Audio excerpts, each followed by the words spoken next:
About 6 years ago, Freeform had a competition amongst clients. It was 6-week challenge, best results. Unfortunately, most of the time when these challenges happen, regardless of where it is, Freeform, other facilities, weight loss success always wins because the visual change is usually pretty superior when it comes to someone losing like 20, 30 pounds. I had a client that wanted to do it. She was 180 pounds. Her goal was 20.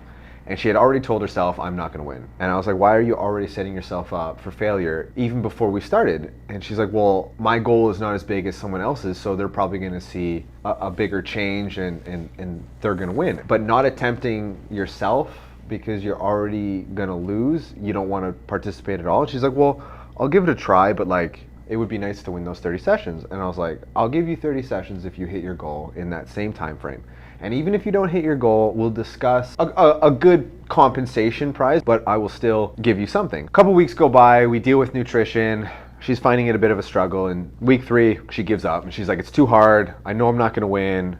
Like, it's just, I don't want to put that effort. And I remember sitting there asking her, like, to not try on a regular basis, and even if you fail on a regular basis, failure is what's going to allow you to succeed long term. You need to know what does and what doesn't work in order to establish a lifestyle habit that will succeed long term. And what I wanted to go with this story was, if you're mentally already telling yourself that you can't succeed, and it's not even in fitness, it's in everything, you won't. Because mentally, you're not gonna give it your all. You're not gonna be on yourself every day to make better choices because, well, what's the point? Nothing happens overnight. You require a bunch of failures in order to see success. When you set a goal for yourself, you need to sit there and tell yourself, I can do it. Whatever it is, you can do it. You just need to accept that you might fail a bunch before you actually succeed.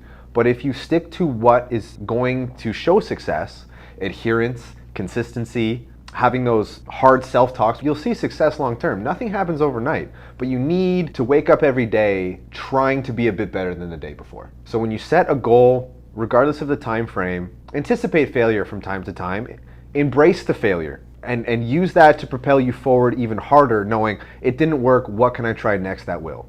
You cannot block yourself out mentally before you even start.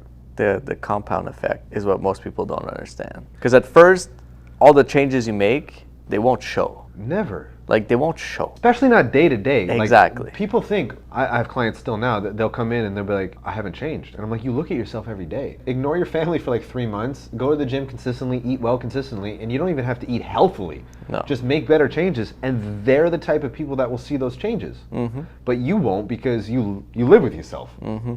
Cool story, bro. Cool story, bro.